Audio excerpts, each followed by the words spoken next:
Hey, thanks for stopping by my neck of the woods. I'm the gig geezer in Wood Lane, and when I'm out there driving, I'm out there to make some money. I want to help you maximize your gig hustle.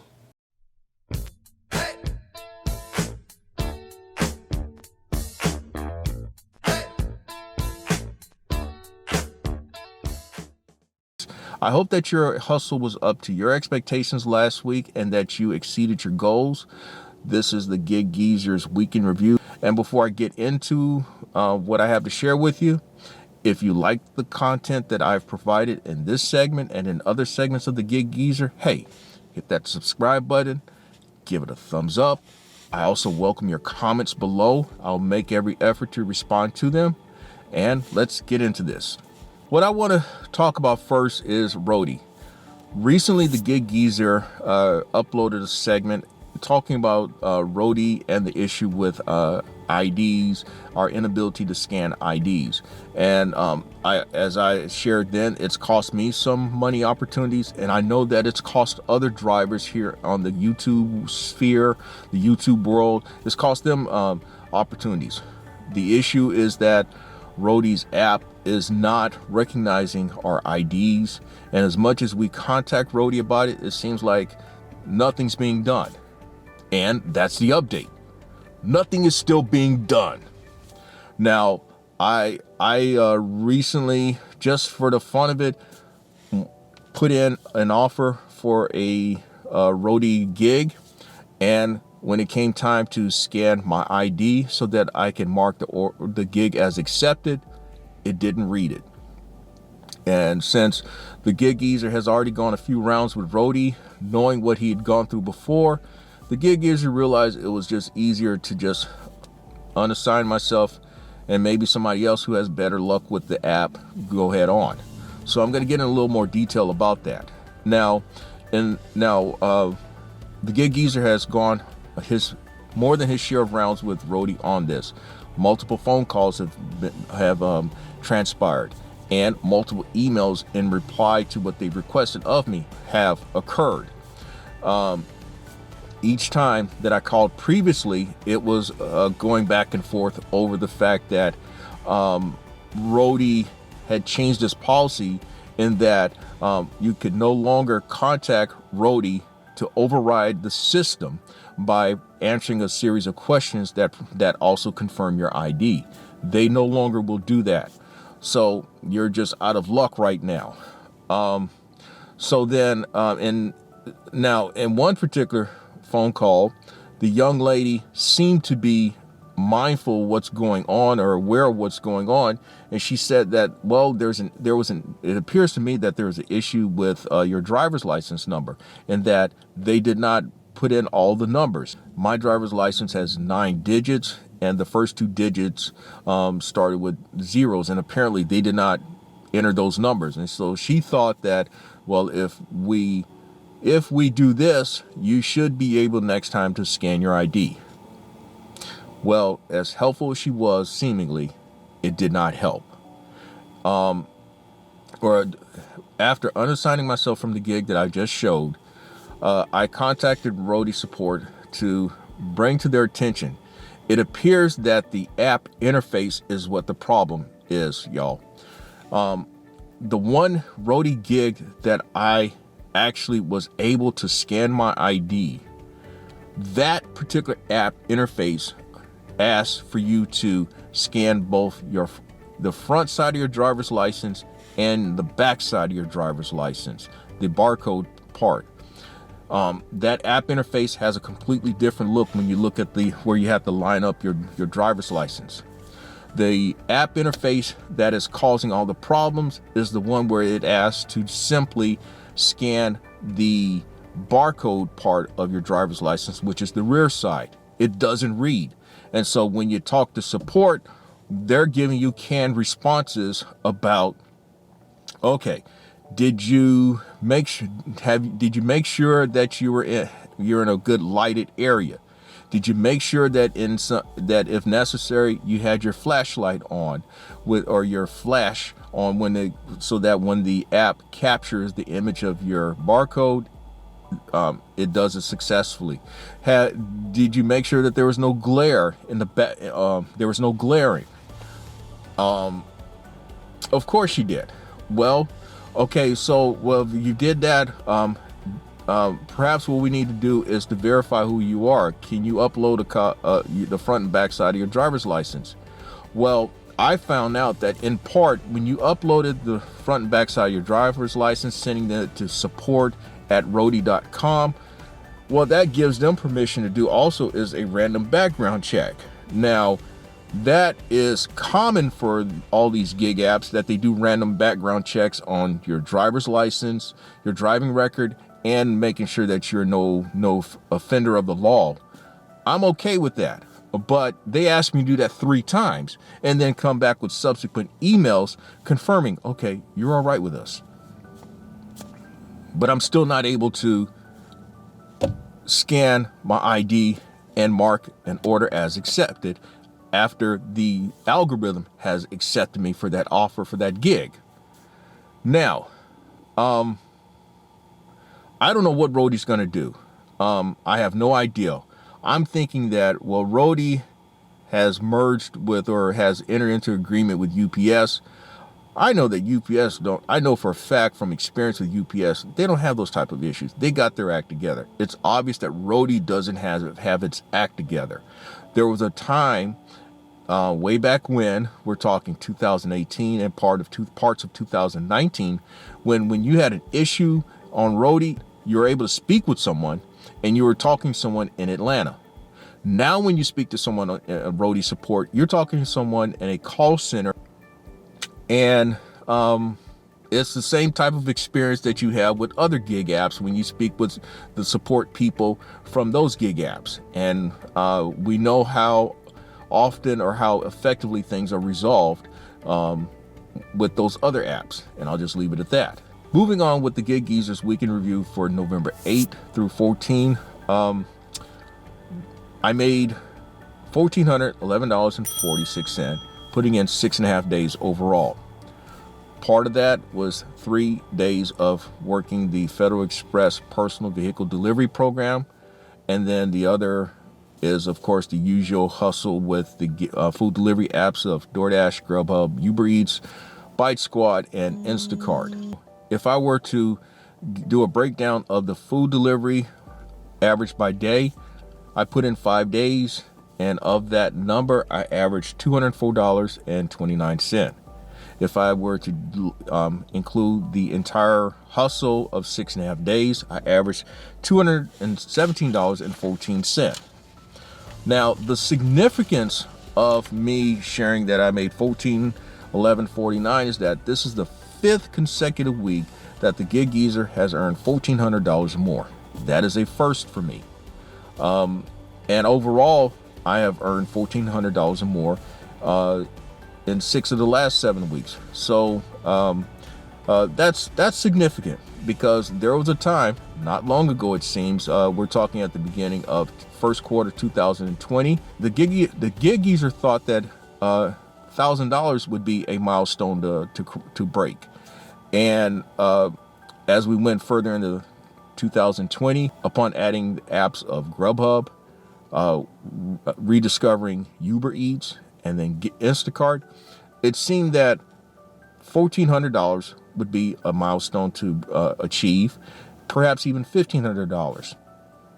Let's just say that what I recall is I not only broke through the barrier, the $1,400 barrier, I actually cracked the $1,500 barrier on the week ending June 7th of 2020, when I made $1,584. So $1,400 is still a notable milestone. That's a notable barrier, at least in this market. Again, I realize that what is made is relative to the market that you work. And so I'm respectful of that. But it's still significant to me. And I hope that the content that I've been sharing here on the Gig Geezer has been helpful and motivating to you, and that I've also given you some insight that could help you make money as well. Now, if I were to give a breakdown each day last week, on November 8th, I earned $202.22. November 9, $203.25. November 10, I put in a half a day, just the first half hustle, $107.83. On November 11, $199.49. November 12, $229.09. November 13, $231.87. And then Sunday, November 14, $233.63. The highs and the lows of the week. The low was on November 11 with DoorDash. Order paid $8. The high was on November 10 with DoorDash. That order paid $29.07. When giving a further thought about the significance for me of earning $1,400 5 consecutive weeks, there are some things that seem to be rather consistent about what's being done. First thing is, you definitely have to challenge yourself. In challenging yourself, it is the goals that you're setting. Now, in sales, they talk of setting reasonable and attainable goals. And I have, in several segments of the Gig Geezer, spoken of my goals of $200 a day, $1,400 a week, and $100 each gig hustle. And then in another Gig Geezer segment, I showed an alternate possibility of where you set a goal of perhaps $50 for the early one for breakfast, and then $75 for lunch and dinner, and you still would achieve the $200 a day goal. The significance of setting those goals is that you may not make $6,000 in a month, as I have on a number of occasions this year, but you could make at least $5,000 a month. Now, again, I realize that a lot of this is all relative to the market that you're working and so forth, but these are goals that I believe that is attainable. Now, you definitely have to encourage yourself, because as you're out there doing your hustle, a lot of things can either just really depress you, disappoint you, or even kill your momentum when you're out there. Customers can give you a 1-star rating on DoorDash and Instacart. On UberEats, they can give you a thumbs down rating.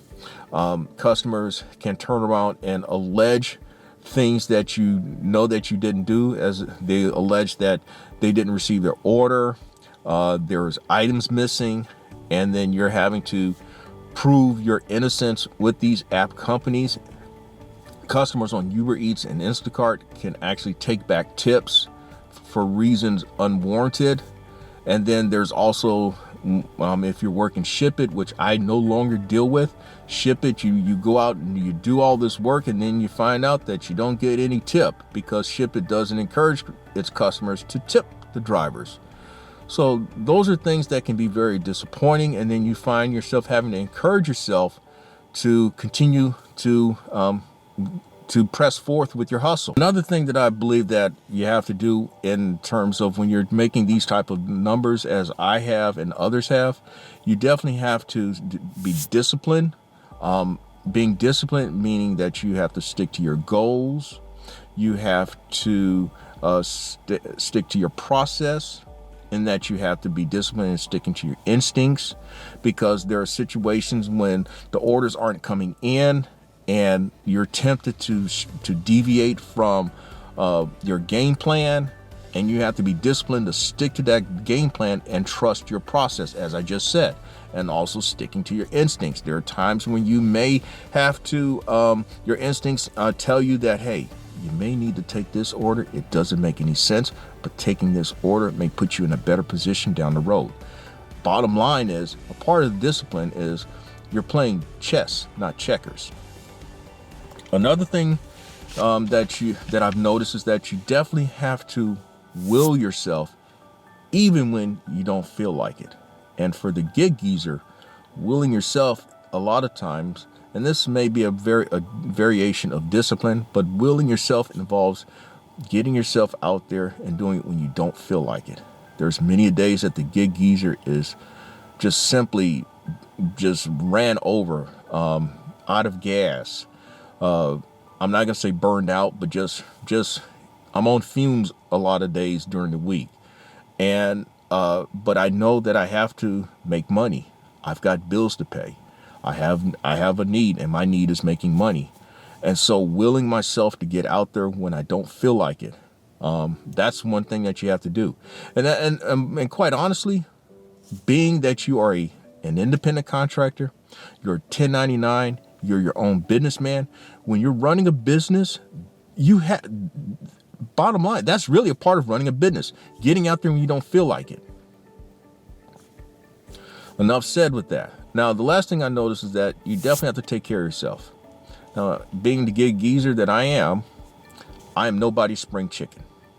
Nobody's spring chicken. As I've shared before, I've got cobalt and titanium in my left hip, and that was done 3 years ago. I've got less than half the cartilage remaining in my other hip. I've got a partial rotator cuff tear in my right shoulder. And just chronologically, when I'm out there among other drivers, I'm old enough to be some of these drivers' grandfather. And if you put a couple of them together, I'm older than them plus 10 years. You get where I'm going with this. Now, in taking care of yourself, there was a time when the gig geezer was in his 20s. The gig geezer could run a sub 5-minute mile in street clothes. The gig geezer could squat 400 pounds. The gig geezer could lift 250 pounds over his head, and he could bench press 250 pounds. And in addition to some other athletic things, though, but you get where I'm going with that. The gig geezer can't do most of those things. The gig geezer is no longer that spring chicken. He doesn't have a bright red S on his chest. And so in order to get out here every day, I have to take care of myself. I have to put in my conditioning. I have to get my rest. I have to listen to my body. I don't have a medicine chest, but there are 3 medications that I need to take with a regular routine. And then there are some supplements and vitamins that I discipline myself to take. You have to do those things because there's only one of you. These gig companies are always bringing on drivers. And so for every one of us that no longer goes out there, and for every one of us who are either deactivated, there's 200, maybe even 500 people out there clamoring for that opportunity. In fact, most recently, I got an email from GrubHub indicating that, hey, give us some time. We just don't have the room right now to be adding drivers. Even though I'm active with GrubHub, that email is out there for folks in this market and in other markets. But in order to be out there, in order to stay out there, you've got to be able to get out there, and that means taking care of yourself. So enough said there. And with that, another Gig Geezer segment is in the books, and this being the weekend review for November 8th through 14th. I'm in Wood Lane, and may your hustle continue. Thank you for checking out this segment of the Gig Geezer. If you like the content that's been provided, hey, hit that subscribe button and also give it a thumbs up. And if you have any questions or useful information that you'd like to pass on to the Gig Geezer, I can be reached at giggeezer3.5 @gmail.com.